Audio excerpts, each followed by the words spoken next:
Hey, ladies and gentlemen, welcome to another pro Dota commentary done by Luminous. This is game number 3 between Navi and Team Empire, and of course this is from the Stars Ladders LAN final. Now, if you haven't caught game number 1 or game number 2, I really recommend you to go back and watch that one. I know I've been uploading these not exactly in sequential order. There's some DWS in between, there's a Hobbs as Dendy video in between, so I do apologize you're skipping, back and forth a little bit, but really recommend you check out the first and second game of these two teams play, because I love casting series. I love to analyze in-game adjustment, in-between games adjustments, and there's going to be definitely that. This is a big LAN event, this is a grand final, and if you look at the top here, Navi's currently up 2 games to 1, and they need 1 more to claim the whole thing, whereas Team Empire have to make a comeback, a hurrah. They have to win 2 in a row against one of the best, and let's see if they could do it. First pick, first ban here on Navi. They are on the Radiant side. Team Empire is on the Dire, and now if you watch game number 2, I really have to start spoiling things. So I give you about 5 seconds. 5 seconds though to kind of... Last chance. Alright, we're good. Game number 2 was when Batrider being handled by Dendy just really went Superman mode and basically took over the entire game. I remember a great play where he just baited out a Templar Assassin when Dendy was at low HP. He got ganked by 3 men and turned it around and got a kill and survived. So there was a lot of great individual Batrider moments.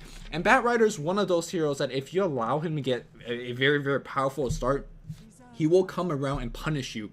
Quite big so, because once the Blink Dagger's up, really nobody's safe. Now, Batrider is not exactly the late game beast, but to be honest, Navi just wins mid to late game, mid-early game, and at that point, when you have a farm Batrider and your entire team is getting level and go advantage when he's killing people, that's all you really need. Now, also in game number 2, I was somewhat surprised that Dendy is playing the Batrider. Literally, that was the first time I've seen him play Bat. I didn't even know that, he played Bat, which... a very, very dumb thing to think about, right? Dendy, one of the best mid-solo player of all time, to think that he's not playing Batrider, which is a predominantly mid-solo hero. So that was, I guess, a little bit big mistake on that part, because whenever I see Navi pick Batrider, Puppy's playing in the jungle. So I did not expect Dendy to go Bat, but hey, hindsight, he went Bat and he played it perfectly. So let's see if he's going to be playing it again, or maybe now in this particular game, Puppy will be going into the jungle. This hero, like I've been mentioning, all these casts can go into multiple lanes, and he's very versatile. So if there's going to be a better mid lane, a better mid hero for Dendy to handle, Puppy's not gonna shy away from picking that. But for now, let's focus on Team Empire's lineup here, as we see Bounty Hunter and Leshrac. Empire went really deep into that reserve time to pick these 2 heroes.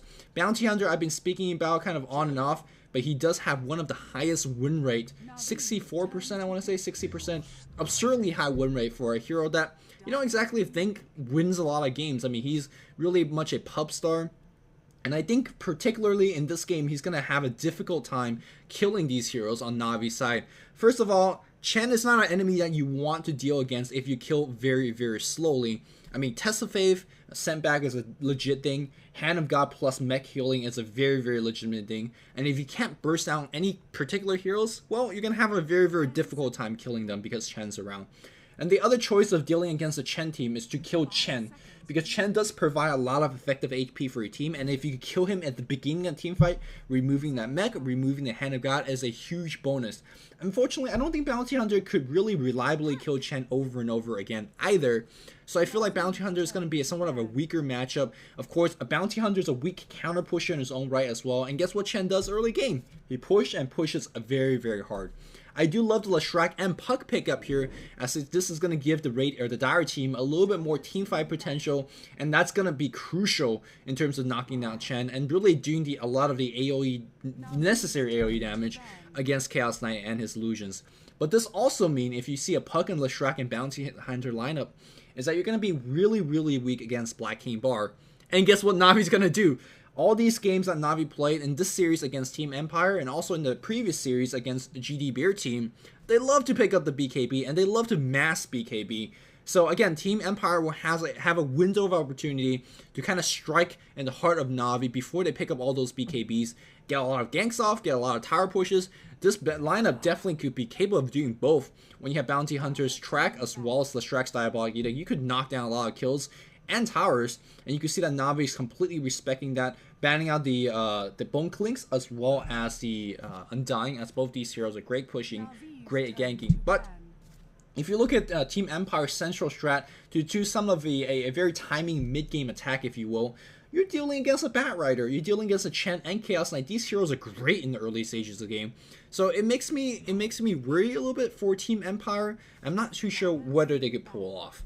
Navi bans out Disruptor, and to be honest, Disruptor didn't have too much of effect in game number 2, I want to say. They had a Disruptor trialing, he was very under level when they're farmed, but perhaps Navi respecting that Static Storm ultimate, as it is very, very annoying ultimate to deal against. And it's one of the better ultimates against Chen, considering that it is a great silence in big AoE. It really shuts down Chen's, he's kind of slow, he's kind of clunky, he has some micro around his creeps. But a Bane Elemental pick up here for Navi. Now, I'm kind of, acting a big surprise, is because I haven't seen Bane being played by Navi too often. The Eastern Asian, the Eastern Russian scene really love this particular hero. Team Empire runs him quite a bit on tri-lane. I have not seen Navi run it too often. I imagine this is going to be Arzart's hero, as I imagine, of course, Puppey is going to be playing as Chen. Havos will be on his Chaos Knight for like the 8th game in a row. And Dendi most likely playing on the Bat Rider. But meanwhile, on the Team Empire side, we see Nature's Prophet being added up. More push, more gank. I mean, Empire strat, unless they're kind of pull a quick one on all of us, I think it's going to be very, very apparent. Puppey is most likely figuring it out as we were drafting along, and perhaps we'll be picking it up, picking a good counter out. Now, one thing that Navi's lineup is very, very weak in is they don't have any AoE. Their only AoE is a Flame Break and Firefly, and you can't really count Firefly as an AoE mechanism. So I really feel like if the Team Empire push quick and hard, Navi's going to have a somewhat tough time to deal against pushes. Now, Navi's not all like dead to a push. In fact, Chaos Knight, if he's tanky enough, and that's a big if, depending on how his early game goes, but if Chaos Knight is tanky enough, he could just literally charge in. Same thing with Bat Rider, and when Chaos Knight and Bat Rider charges you and you don't have enough ability to nuke him down or stun him down, you're going to have a tough time, because you're going to have a very, very difficult time running from Napalm stacks, running from Reality Rift, running from, Bane Nightmares and whatnot. So, I don't think Navi... Ooh! How? Okay, so it's not going to be a Dendi Bat. It's going to be a Dendi Pudge with Light of Heaven Long Lane Bat. Ooh, this is crazy. This is crazy Navi stuff, but I'm glad I'm casting this particular game.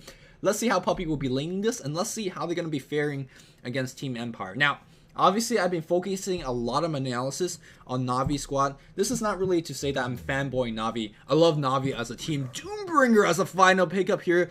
Keep in mind that Team Empire is facing elimination, and they're going with a hero that we don't see often, or at all, I have to say. But going back to my point, this is not to say that I love Navi and I'm a fanboy of Navi, which both cases are true. I just know Navi a lot better compared to I know Team Empire, so I could provide you better analysis on this end. But let's examine Doom. I mean, he was the hero. He was the format-defining hero back in 6.68, 6.66, around that time where Doom was very, very OP. And then he got multiple armor nerfs, he got multiple spell nerfs, and they have recently started buffing him. Let's see how he's going to do. Now, in this particular game, he's dealing with a lot of single target lockdown. And all 4 of heroes, aside from Chen, are great single hero lockdowns. And to be honest, Doombringer doesn't really care about that. In fact, he doesn't mind that at all. I mean, he's very, very tanky. He loves to drain spells on him because he's, he has healing from Scorch Earth. We'll see how it's gonna pan out. I have not seen Doom, and to be honest, I don't see any reason to pick up Doom. I guess if you could lob your Doom against Chen, that'll be very, very powerful, considering that you're shutting away his healing mechanism for a while. For 12, 14 seconds, however long that Doom lasts. Let's quickly check out. 15 seconds? Jeez, 15 seconds of a silence? Yeah, that's pretty good, I have to say. But that's if you find the Chen, and Chen most likely stays in the back, so we'll see how it goes. But let's introduce the players. Blow Your Brain's going to be handling the Doom. Silent or SS is going to be playing the Leshrac, great support player. Scandal, exceptional solo mid player, going to be handling the puck. We're going to have a tango up of certain here, as Funnick is going to be handling the Bounty Hunter. Of Olsen's team checking into the Roshan pit, making sure that nothing, no fancy shenanigans going on. Goblik seems like this is going to be a jungling build. It's going to be playing a Nature's Prophet. I hope you guys hear the siren going on here. This is what Luminous has to deal with day in and day out, you know. Just warding it up, ducking it up, making sure that I don't get, you know, get shot by stray bullets, and bring you guys hopefully good quality commentaries. It is pretty late out here, and let's just say that this is not exactly the safest neighborhood apparently I live in. I do believe I live in safe neighborhood, but I have siren going by all day. Anyways, we have Butch being handled by Dendy on the mid lane. Light of Heaven, yeah, going on the top lane as Bat Rider. I talked about this hero's laning versatility, and we're seeing it right here. Puppy, of course, is going to be going jungle. The reason that he's sitting here is because you can actually see, yeah, like he's doing right now, you can see from high ground to low ground, and you could dominate one of those creeps here, and you could jungle. This is probably the best camp you want to start off, because that camp's never really ward off. I suppose of these camps could be potentially warded off, and you can see that's exactly what he's doing. Yeah. Dominating the Welkin and start jungling it up. On the bot lane here, Arzart playing the Bane Elemental, and of course, again, like I said, Havos on the 8th game. Most likely he's playing Chaos Knight. Man, I hope he's not tired of playing that Chaos Knight, but, you know, he's playing it, and let's see how Funnick's going to handle it, and when I see how he's handling it, he's not handling it. And he's coming in to get a couple assets. Should be very, very careful, because you never really know if Bane Elemental plus Chen's coming out with dust, and you know, with Chaos Knight in lane, you're practically dealing with the 2-second stun, or even a 3-second stun if he starts to scale it up. On the top lane here, SS doing a very, very good job keeping Light of Heaven away. Meanwhile, Light of Heaven turning around to do a couple of shots, but right now, right at level 1, without the access into Firefly, Diabolic Edict, or Split Earth in this case here, will be sufficient to keep the Bat Rider away. In terms of the laning, I want to give the Dire the advantage here. It's going to be very difficult for Dendy to get a couple kills on the mid lane, and it's going to be difficult for Bat Rider to even survive on the top lane. As I'm saying that, look at this 4 stack and starting to lane control. But likewise, it's going to be difficult for the for Bounty Hunter to survive on the bot lane. The lanes are very, very much so even. I like the Dire lane a little bit better simply because I believe Nature's Prophet, it's a little bit more global in the sense. Sure, Chen push a little bit better. I mean, he could backstab the tower and whatnot, but his ganking is not as good as Nature's Prophet. At least, you can make a convincing argument either way. I mean, this guy, he picks up creeps, and these creeps are, you know, an extra hero in a sense. Whereas, you know, the Nature's Prophet's relying on a little bit more ninja tactics, TPing behind people. It's a different type of ganking. I personally favors Nature's Prophet a little bit more, but that's just me. I say the lanes are very much so a toss-up. On the mid lane, you know, Pug's not going to kill the Pudge, and I don't think Pudge is going to kill the Puck either. A rune check on the 2.5 minute mark, it's going to be missed, and, oh, has it been taken? Oh, Chen has taken it. No, sorry for missing that one. Yeah, Chen. Invisible, picking that one up, and you can see that little bit tornado farming by the Wildgun. Yeah, but with a Chen picking up a Wildgun, he's not going to get too much gank on, although Funnick, completely out of mana in this case. Nice job here, canceling the Clarity. Very, very passive early game. And when you have a passive early game, I think, and this is, I stress the word I think this favors Navi a little bit more, because the hero needs, you know, the quick blink diagram Bat Rider. Pudge really needs to get going, you know, gets his boots, get his cloak, and get his urn. Like, he needs those small core items. And Chaos Knight, if he's not dying early game and he's getting free farm like this, that's all you could be happy about. Meanwhile, I mean, the Dire is pretty good on the mid game as well, but the mid game is very dependent on certain things. Primarily dependent on actually getting those ganks successfully off. I mean, Track's a great spell only if you kill people. Letrack's a great hero, but only if you knock down a couple of towers in doing so. If there's no, if those ifs are not happening, then I feel like Navi's got the better lineup. So this passive farming, again, benefiting the Navi squad a little bit more. But with that said, Doom, if you allow him to free farm, I mean, he's getting a lot of go with Devour, so let's see how it's going to go. Of course, I do believe, yes, this is the new Doom change, as you can devour any creeps without level the restrictions, and you can see that he does have Thunderclap. In combination of Thunderclap and Split Earth and Lightning in this case here by Leshrac, it's going to be pretty good. Now, we don't see the Lightning build, especially on support Leshrac like this, very frequently. In fact, we never really see it if he's not going to mid lane. But the reason that he's going for it is because it's pretty decent against a pushing lineup, which is what Chen can do against you. And to be honest, it does give you a little bit more bursty AoE, a little bit more effective for the support role. You're not going to be as good at tower pushing. It seems like Empire is not going to be doing any tower pushing. They just want to farm. Meanwhile, a little bit of action on the top bot lane here. 4 seconds. Stun here. AA just tanking the tower right here. Should be fine. Funding on the run, but no more mana. The teleport in by Gold Black here. Meanwhile, SS in a little bit of trouble as well. Lightning going on Havos. Havos is going to die. No! Yeah, nice magic wand up here. He's going to die to the Chen creep, I imagine. Sprout in. I think you want to sprout the hero and block the centaur creep out. A 2-for-2 trade, no, 2-for-1 trade. The Radiant got the better exchange, but the first blood, I do believe, went to pick up the first blood. The first blood was picked up by Chaos Knight. Alright, so a huge win here by the Radiant side. 2 extra kill, Wrath of Nature. Nicely done. Trading level 6, evening the score a little bit, but still, the Radiant picked up the first blood. And they got some big dive going on. And to be honest, Astro Chen, that's pretty much what you're expected to do. You're also, you want to push down a couple of towers, which they have. Tier 1 tower already going down. Nature's Prophet on the bottom. Here's Selt Sprout himself. Volt's going for somehow whacks through that lines of trees with his big sword. Getting another kill. Chaos Knight, back in the mid lane, man. A lot of action happening everywhere. I did not expect a death on the mid lane, but with Gondor coming around to help out, was able to get that kill. Of course, Gondor are not level 6 yet, so no track bonus goal happening over there. Scandal so low in terms of HP, but you can see that he's playing very greedily. Does not want to go back to base yet. If he can find himself a lucky regen rune, that would have been a huge win. And he's going to miss on the bot lane. It is going to be Illusion being picked up. Did I say Illusion previously? I meant regen rune. Pudge teleporting back in lane. Has a pair of Observer. I imagine that one of his support bought it for him, and he will be going around places to place it down. Two illusions. Ooh, Havos, you're low. Shuriken toss. Survive with just 10 HP. He's gonna run towards the. It's gonna juke. That is some next level juke, and that should be it. That should. Oh, Shuriken toss brings him down 7, and the lightning build paying off for Lestrak. I think he's gonna go down, but trading silence life. Oh, is it gonna be fine? Where's the clap? No clap, and SS is gonna. Man, these just wacky kills. Yeah, wacky kills happening on both sides. Again, I do believe the Radiant is in the lead despite the 3-4 advantage to the Dire, simply because they got first blood and a tier 1 tower to go chart. It is dipping down to 0 though. Both teams quite even. Let's check out how we're doing in terms of last hit. 42 last hit on Doombringer, 35 on Chen, leading the way. You gotta keep in mind that Doombringer's getting accelerated farm because he's devouring. This Devour does give you a whole bunch of gold to work with. Quick Midas.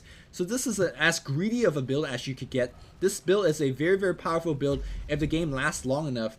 Devour and Midas is gonna accelerate his farm by a ton, but that also means he's not gonna contribute to his team till much later. Doombringer needs a couple of core items before he could start contributing. Mid lane here, hook against Scandal. Didn't see how the hook gets off, but the beauty of replay is we could quickly zoom it back.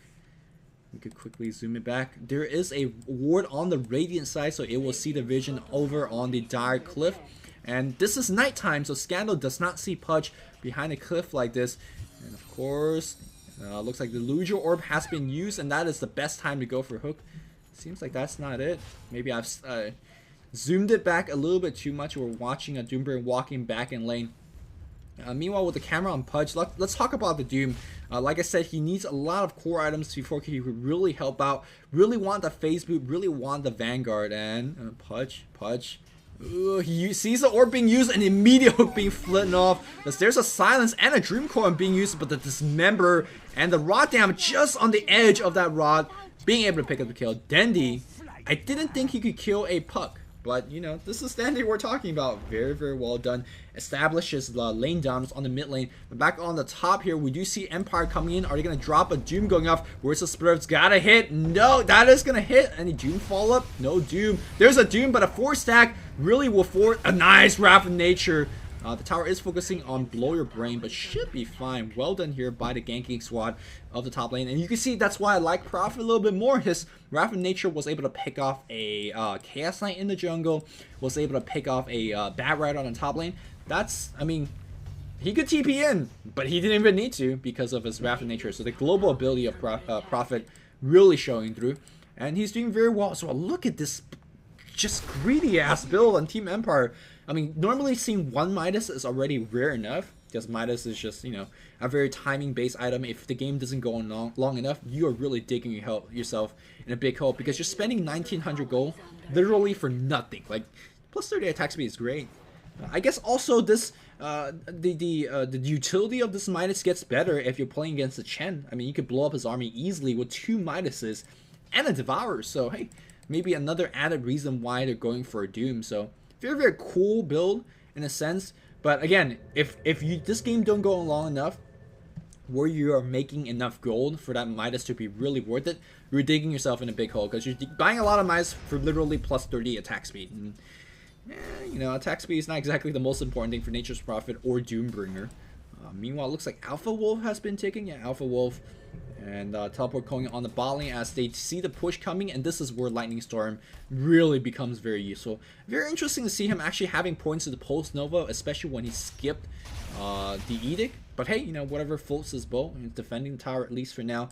Again, a very, very passive game. I still believe it favors the raiding side a little bit more, but now seeing double Midas and the Doombringer, I want to take that statement back. The item purchase on the die really just made this game interesting. I mean, if this game goes long and you're running those double Midas, you are making a whole bunch of gold. Smoke behind the tower. They want this kill. Reality Rift, Scandal, Phase, 4 seconds sent on a creep, Mystic on Wolves, and that was a smoke usage. Not going to contribute too much, and unfortunately, I'm not sure they could even push down this tower. No, Wrath of Nature weakening that push. We could see Leshrac coming in very easily with that max Lightning Storm and weakening that push.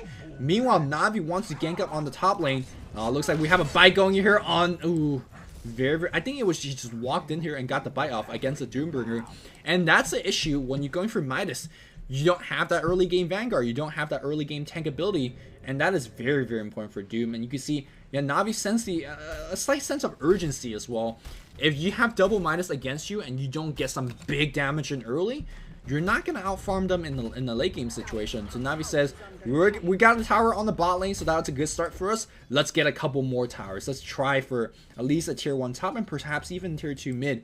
Pudge now has already roamed towards the mid lane. He does see Puck. Perhaps, yeah, there's a Illusion Orb being used, and is this time for Pudge to go in? Illusion Orb pulling down just a couple of seconds.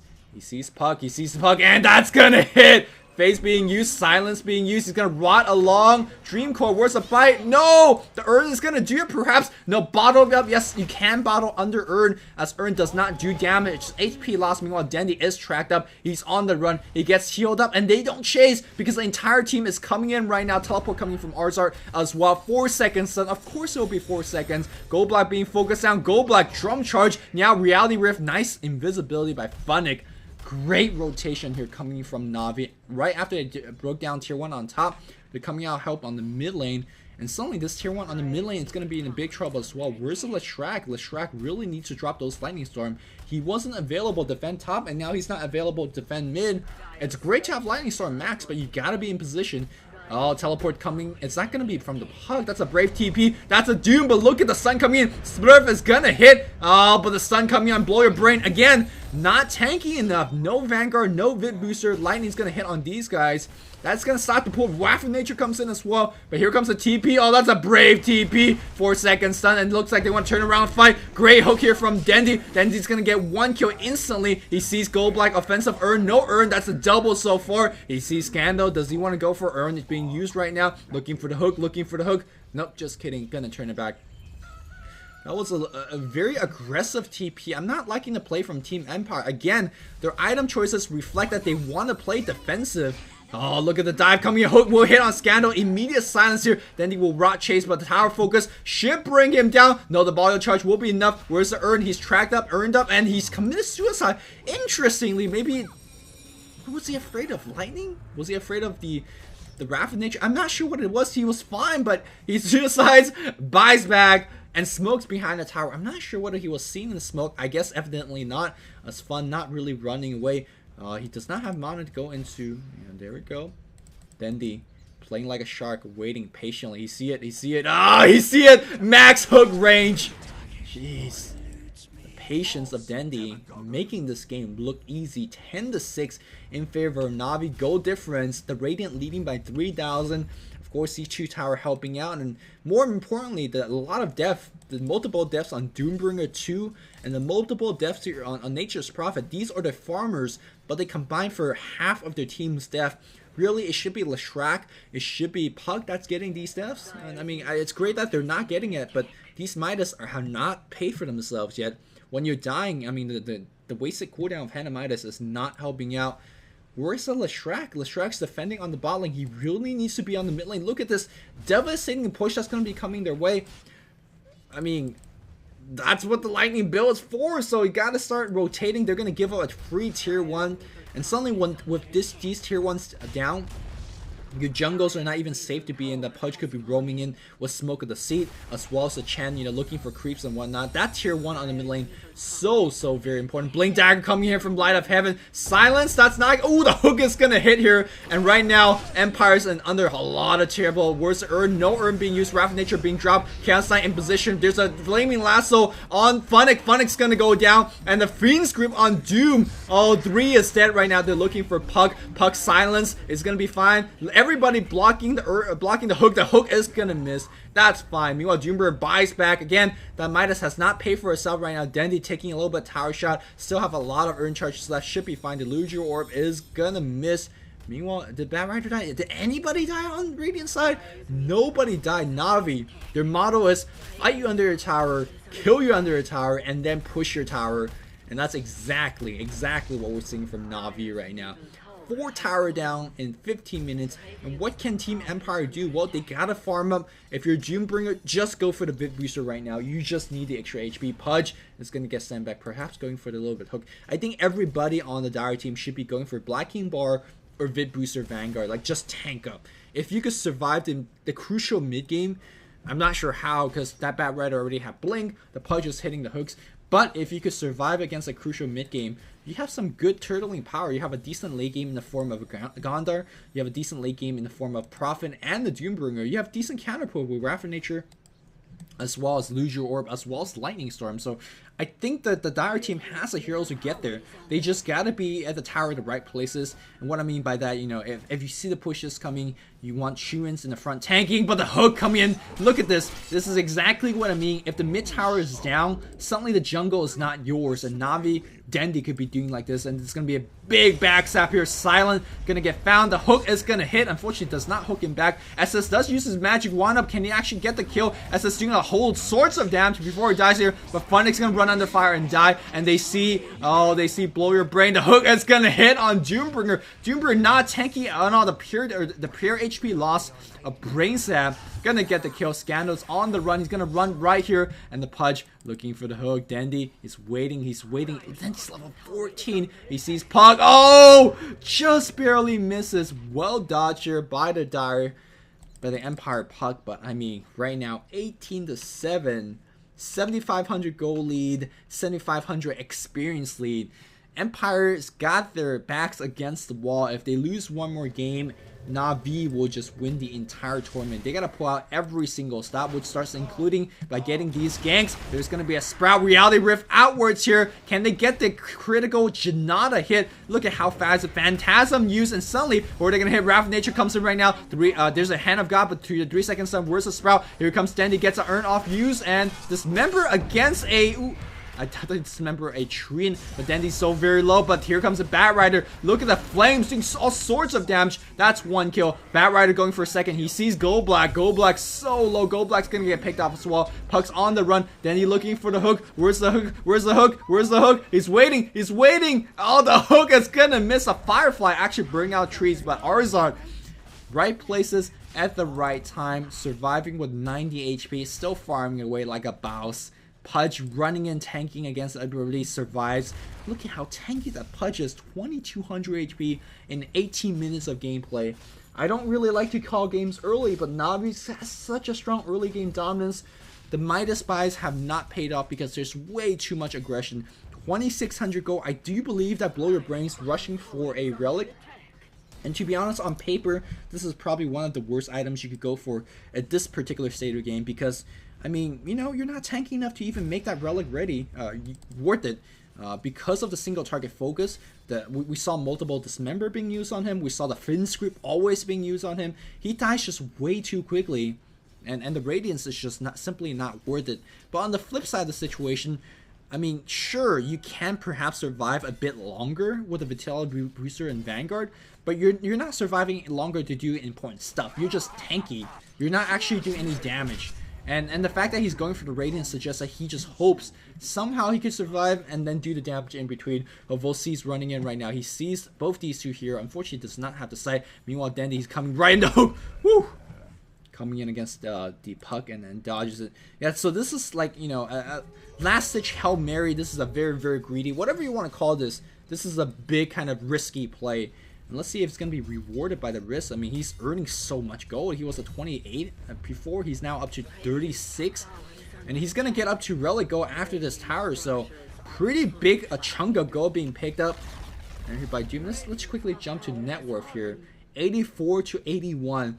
Keep in mind that the Radiant team is up by 3 towers. And despite the Radiant team being up by 4 towers, that's extra 600-700 gold, and the fact that they're up by what, 16 kills and a Roshan. Doom is still like just barely behind in terms of net worth. You can see how crazy Midas and Devour is. It's really like one of the fastest farming hero in the game if you get a hero like item combination like this. So very, very cool to see it. He's farming his pants off, but they need a little bit more because Navi just picked up the Aegis Immortal. Black King bar is up. I haven't checked items just yet. Let's quickly do so. Blink Dagger's up. Yasha on Pudge.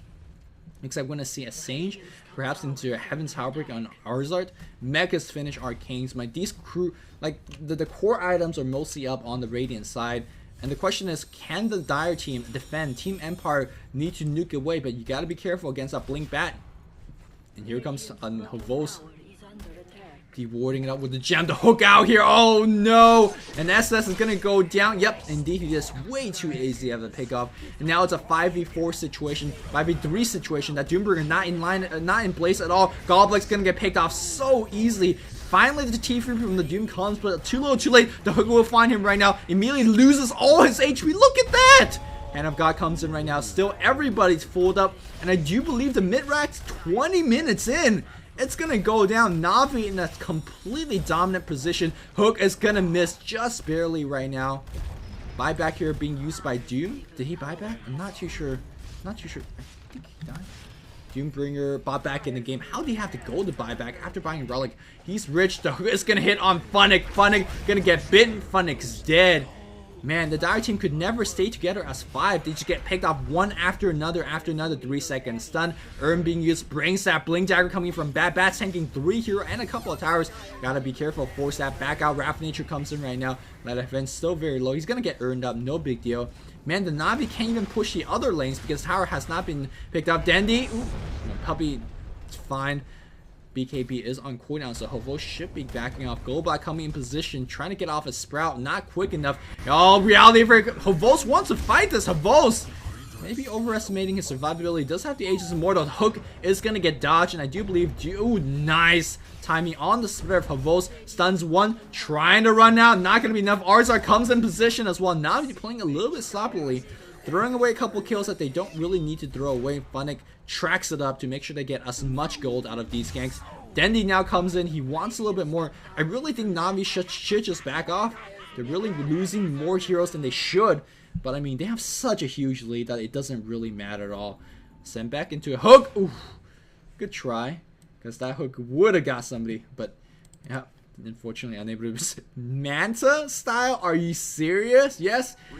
Manta style to debuff track. Manta style to give you attack speed, pushing power. I don't even know what this is. I mean, if you see a Manta style on Pudge, you know you're watching something special. I mean, maybe he's going for like a carry Pudge, attack speed. And here we go. Teleport in against, ooh, Scandal. Look at one nuke and suddenly, oh, Reality Rift, silence. But look at the stuns. Oh my god. Oh my god. Navi sees a couple more heroes. They want more. They want more. No, they're gonna back off. So at this point here, Navi could just go in straight for the throne. I definitely believe they are in big enough a lead. Jesus, this is such a one-sided game. Or they're going to go for a little much a safer route. Go on the bot lane here and push down that tier 2 and go for a slow siege on the racks. Again, we saw Dendy isolating a hero earlier on and picking him off instantly. And because of that, Team Empire couldn't really take a 5v4 team fight. But you couldn't really hang out in the base and start defending with the AoE as well. Because Bad Rider is going to come for you.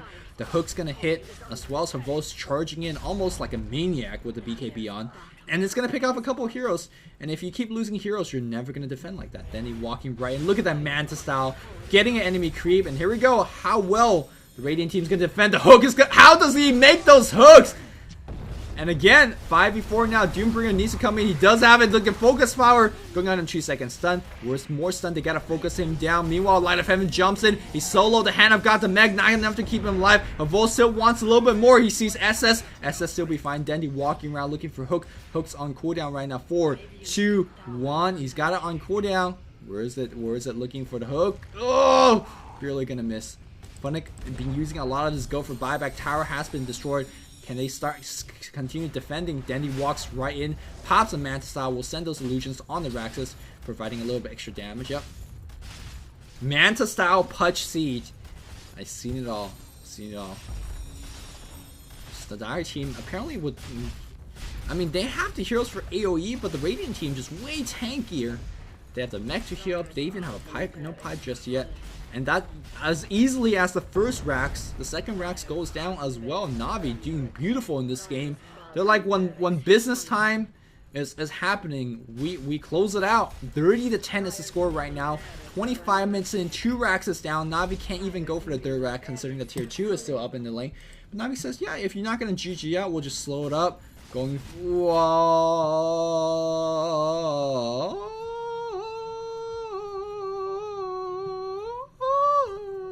Oh, okay. Good hook, Butch. Good hook, Butch. Smokies. Go for it, Dandy.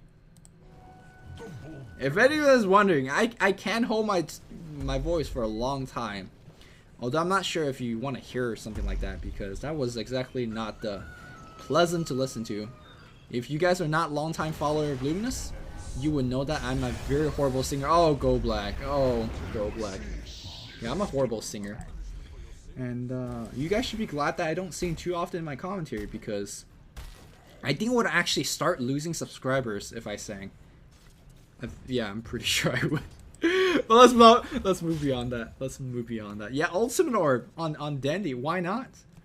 Scotty, you know, treads, man style into Scotty. If he goes something like good, like a Scythe of Ice, I'll be very, very disappointed. But look at this.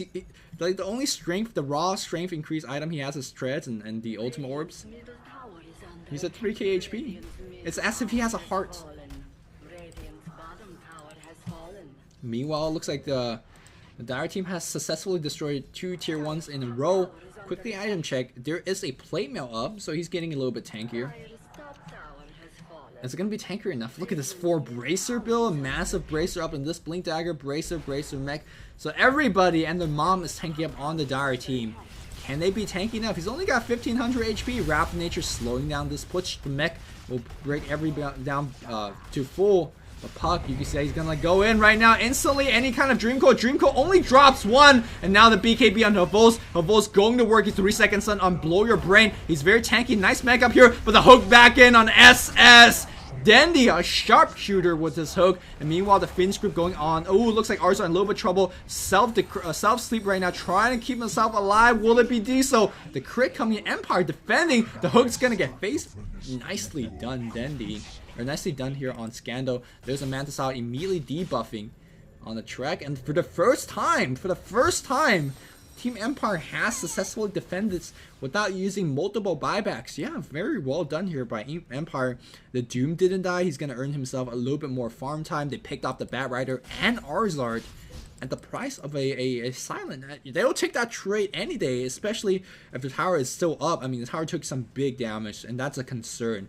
But they're not out of just woods yet. I don't think Navi will back off one push, especially Navi says, alright, maybe that push didn't go so well. Maybe let's slow down and go into the Roshan pit. If they get the Aegis on CK, I don't think they could kill CK twice. So right now, it's very, very important for Empire to make sure that Roshan is not sniped down. And also, it's very important to push out all these particular lanes. But they bought themselves a huge amount of farm time. Doom bring up to about 1,000 gold. Anything on the courier? Probably not. If he had something on the courier, I actually think that would have been a mistake. In a situation like this, if you're not completing a big item, save those gold for buyback. Because you never know, you know? If you need a buyback and save your last racks, you be sure damn well have it. If you have a chainmail in your stash or something, that would be totally wrong. Navi says, we're not going to slow it down. We don't want to give you any more time to make your Midas be worth it, to make your Devour, you know, be worth it. We're going to just try to push in as quick as possible. Use your Midas, my friend. Maybe Gold Black is saving those Midas for the Chen creeps. If that's going to be it, yeah, they are. They're saving that Midas for the Chen creeps. That's some sick tech. They're using it as an actual item. Pudge going for the hook. It's going to see. Ooh! Too short. Too short. No uphill vision here for the Dire, so they would not see Dandy up here. Gold Black says, alright, I don't see the push coming. I'm going to just keep on pushing, trying to get a little bit of pressure off her back. Wrath of Nature would be very good here if you want to use it. Maybe he's going to use it just to stop the push. Again, the Empire team is sandbagging a lot of spells, you know, spells being the Wrath of Nature as well as Hand of Midas, to make sure they could regain down this push. There is a Sentry Ward up on the base of Empire to make sure that there is no uphill vision for the Pudge hook. Yeah, he finally used a Hand of Midas. Here comes that Pudge. Here comes it. Look at them, illusions going on the top. Wrath of Nature. There's a lightning coming in. The Hand of God does put everything back to full HP. Danny looking for the hook is going to be missing. Gold Black TP's back in right now, but they really need to fight. This is do or die. The double tornado coming in right now. Midas clinging that one up. That's what the Midas are for. That's what the Devourers are for. Right now, Navi has all the time in the world. They have mid and bot pushing in, and all they have to do is keep waiting until Dandy hits a hook. As soon as Dandy hits a hook, it's going to become a 5v14 fight. And I don't think Blow Your Brain... Ooh, I don't think Blow Your Brain and his team could fight a 5v14 fight. Pudge running back and forth. Mantis, Jesus, this Mantis out Pudge. BKB bets cop here on Hovos. That BKB is running out very soon. There's no glyph, and there you go. Initiation again. Oh, look at the stun. 2 seconds. Can they actually bring him down? SS taking so much damage to the face. Meanwhile, Hovos in a little bit of trouble as well. Hovos going at a Hand of God, putting him back. Meanwhile, teamfight going on here as well. We do see that Doomburn getting focused on like 3 or 4 heroes, and that's gotta be a huge crit. 1,000 crit. Hovos. Nice flame breaker bouncing Gold Black. I don't think they could really take advantage of that. Meanwhile, Hovos is low enough, but not low enough to start smacking Scandal. Scandal really can't take this fight. Nice blink back out here. Look at how low these guys are.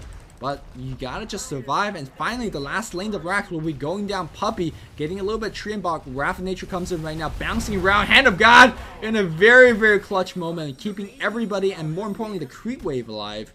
And that's, I'm gonna call the G. Yeah, there's a GG well played by Blow Your Brain. Navi will win the entire tournament. Star Ladder's final does go to Navi. They're going home with $6,000. Congratulations to Navi, and also congratulations to second place finish Empire, winning $3,000. Well played both team. I mean, this is a very, very one-sided game, showing how powerful Navi really is. Game 2 was a one-sided game as well, showing what Dandy could do. So right now, Navi just looking to be a more powerful team, which I don't think too many people would disagree. But I hope you guys enjoyed this particular commentary. It was quite action-packed. We got to see a lot of Pudge in this tournament, so I'm very, very happy about. And yeah, here's the end game screen. Hope you guys enjoyed this. Of course, I'm still continuing my casting marathon. 1 video onto YouTube per day until I hit my 350 commentary mark. If you have not subscribed to my YouTube, you really should. A lot of daily Dota content. But that's it. Look at this, 7-0-10. Perfect Chen play. But yeah, hope you guys enjoy the cast. Until next time, this is Luminous signing out to you guys.